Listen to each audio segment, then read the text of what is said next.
Welcome! Today we will learn about the history of the English language. First, we will briefly introduce the history of Britain, and then we will study the three periods in which the history of English is divided into: Old English, Middle English, and Modern English. In antiquity, Britain was inhabited by many peoples or tribes, which are referred to under the name Celts. They spoke the Celtic language. But in the year 43, Britain was conquered by the Romans, who ruled the island for 400 years. They brought their knowledge, organization, culture, and their language, Latin. So in this period, the language spoken was a mixture of Latin and Celtic languages. So we cannot talk about an English language until the 5th century, after the Romans left the island, and then is when the Old English period starts. In 450, three Germanic tribes, the Angles, the Saxons, and the Jutes, came to Britain and pushed the native peoples out of England. Through the years, these three tribes mixed their different dialects and formed a language which is known as Old English or Anglo-Saxon. But what about the Jutes? At the end of the 6th century, St. Augustine arrived on the island to Christianize it. This Christianization brought Latin words into the English language, especially words related to the church such as Mass, angel, nun, or priest.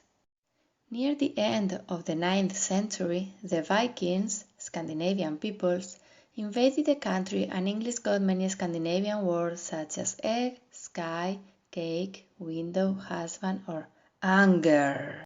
Several written works have survived from the Old English period. The most famous is a heroic epic poem called Beowulf, written, as experts say, more than 1,000 years ago. In 1066, William the Conqueror, the Duke of Normandy, invaded and conquered England, and with this started the second period in the history of English language, the Middle English period. William the Conqueror became king. He brought his French nobles to be part of the new government. Therefore, French became the language of the court, the administration, and culture. The English language, however, was considered to be vulgar and the language of the lower classes. Around the 13th century, England and France broke their relationship. Old English came back, but with many French words incorporated. This new language is referred to as Middle English. Some of the French words incorporated are crown, castle, parliament, army. The most famous example of Middle English is the Canterbury Tales, which describes the life in England in the 14th century. In 1476, the first printing press was established in London, and some valuable manuscripts were printed. Books became cheaper, and more people learned to read. This brought the need to make a standard English, and with it, Modern English period started. By the time of Shakespeare's writings, the language had become clearly recognizable as Modern English. In this period, we can also find three big developments that affected English: the Renaissance, the Industrial Revolution, and the British colonialism. The English Renaissance goes from the 16th to the 17th centuries. It is also known as the Age of Shakespeare, the most famous author of the time. During this period, there was an explosion of culture. Many Greek and Latin words entered English, such as phenomenon, criteria, or data. In the 18th century, the Industrial Revolution appeared in Britain.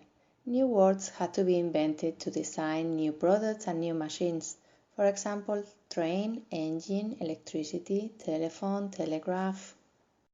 And lastly, between the 18th and 20th centuries, Britain was an empire, and English kept changing as they moved across the world.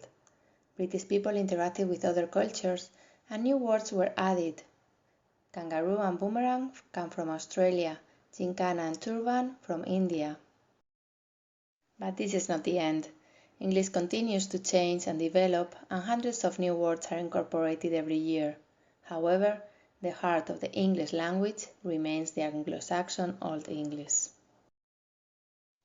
Thank you. I will see you in the next lesson. Created using Powtoon.